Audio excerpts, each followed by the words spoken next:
The leather chair creaked softly as I leaned back in my corner office, 50 stories above Manhattan, staring at the resume on my desk. Michael Thompson, my dear brother who'd spent the last decade telling everyone how his little sister would never amount to anything. Now his future was quite literally in my hands. My executive assistant's voice came through the intercom. "Ms. Chen, your 2 p.m. interview has arrived." I smiled, remembering Michael's last words to me at our parents' house 3 years ago.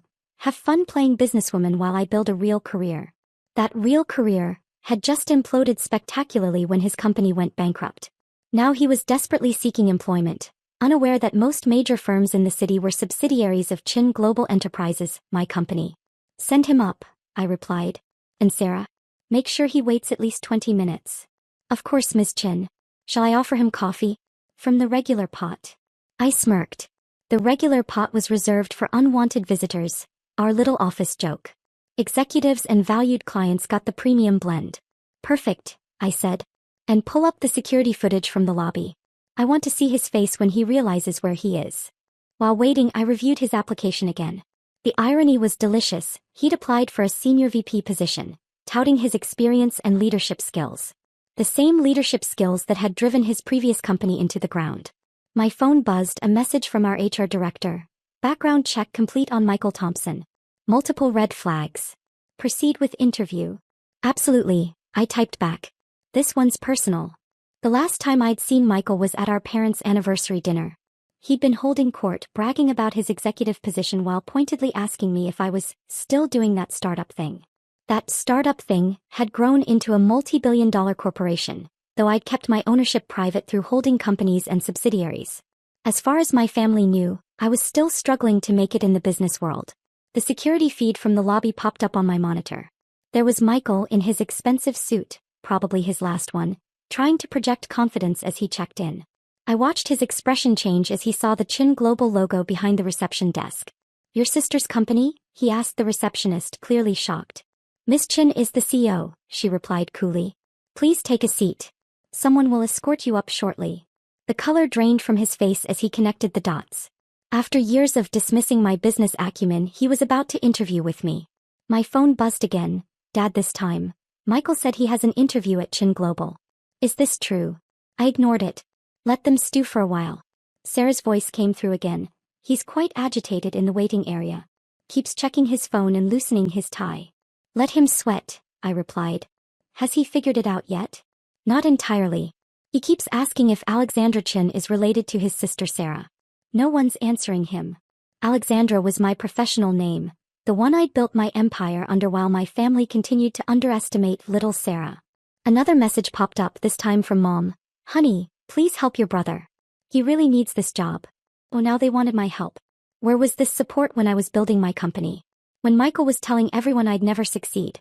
The security feed showed Michael checking his reflection in the lobby windows, practicing what looked like an interview smile. If he only knew what was waiting 50 stories up. "Miss Chin." Sarah's voice again. "It's been 20 minutes. Shall I send him up?" I straightened my Chanel blazer and picked up his resume. Yes. Time to show my dear brother what success really looks like. The door to my office opened and Sarah led Michael in.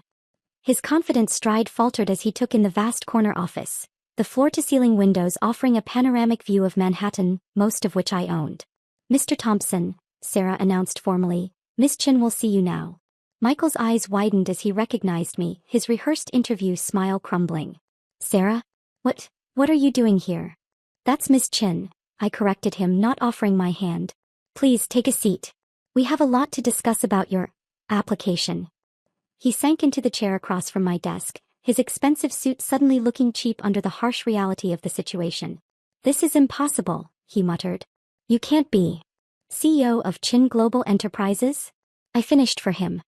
"Owner of the largest private holding company in the city? The mysterious Alexandra Chin that everyone's been trying to meet." I smiled.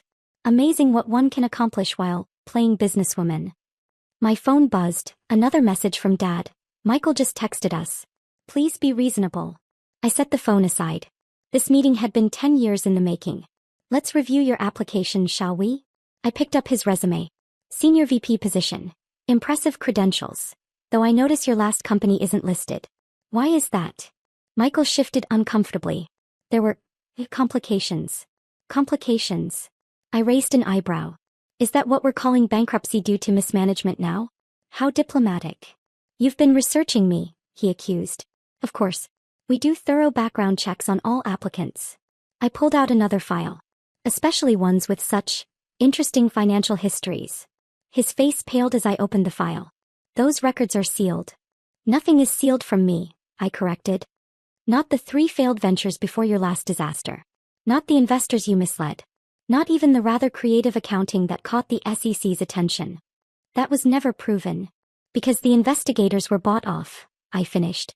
By one of my shell companies, actually. I couldn't have my dear brother's scandal reflecting badly on Chin Global. Though I did enjoy watching you brag about beating the charges at Christmas dinner last year. My phone lit up with another text, Mom, this time.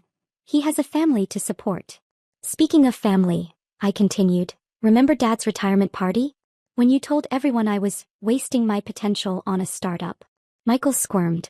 Sarah, about what I said. Miss Chin, I corrected again. And yes, let's talk about what you said. All the things you said, actually. I pressed a button on my desk and a screen descended from the ceiling. I keep excellent records. Video clips began playing, every dismissive comment, every mockery of my career, every prediction of my failure. I'd had them all recorded at various family events. Quite the greatest hits compilation, wouldn't you say? I asked as he watched himself sneer at my ambitions year after year. That's not fair, he protested weakly. Not fair. I laughed. Was it fair when you told potential investors to avoid my company? When you spread rumors about my business acumen? When you convinced Mom and Dad not to invest in my little project? My phone buzzed again, the HR director. Other companies requesting references for Michael Thompson. How should we respond? Standard protocol, I typed back. Full disclosure of bankruptcy and SEC investigation. Looking up at Michael's increasingly desperate face, I continued. You know what's interesting? Every major company you've applied to in the last month is either owned by or connected to Chin Global. Every potential job opportunity, every networking contact, every possible lifeline, all lead back to this office. The blood drained from his face as he realized the full extent of his situation. You've been blocking me? Not actively, I assured him. Just letting your record speak for itself. Though I must say, watching you gradually realize how much power your unsuccessful sister has over your future has been entertaining. Sarah appeared at the door. Miss Chin, the board is ready for your quarterly presentation. Thank you, Sarah. Mr. Thompson was just leaving. I stood up. Unless there's anything else you'd like to discuss? More predictions about my success, perhaps. Michael stood shakily. Sarah, Alexandra, please. I need this job. Like I needed your support when I was building this company? I asked quietly. Like I needed a brother who believed in me instead of constantly tearing me down? My phone lit up with meeting reminders. 3 p.m. Board presentation, Global Acquisition Strategy. 4 p.m. Investment Committee New Ventures Review. 5 p.m. Executive Committee Personnel Decisions. You know what the funny thing is? I continued. If you had shown even a fraction of support, you might be sitting on this side of the desk now. I wanted to share my success with family. But you made it very clear what you thought about my potential. I was wrong, he said quickly. I see that now. Now. I raised an eyebrow. Now that you need something from me? Now that your real career has imploded and your unsuccessful sister turns out to own half of Manhattan. My phone buzzed with another update. Our PR department. Stories about Thompson Corp bankruptcy gaining traction.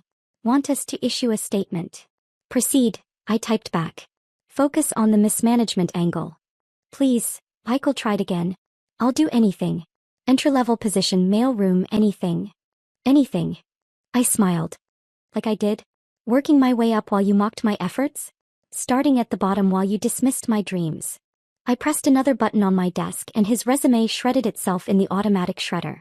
Unfortunately, Mr. Thompson, Chin Global maintains very high standards for its employees. We require qualities like integrity, judgment, and most importantly, I paused, the ability to recognize potential in others. Standing up, I gathered my papers for the board meeting. Sarah will show you out. Through the service entrance, of course. We reserve the main lobby for successful executives.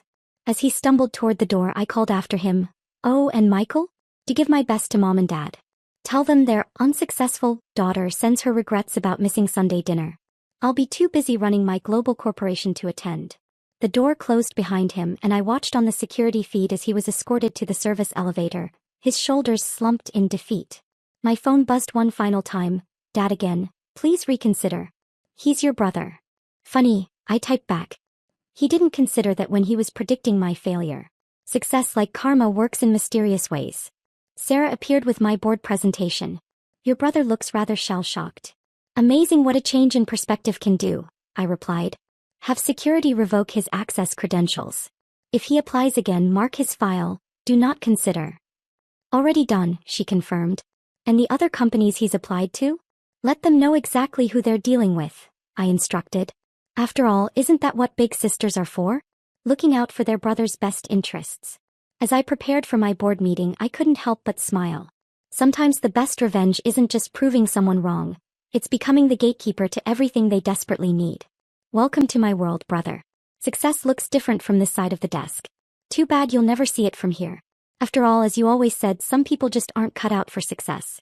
Turns out you were right about that.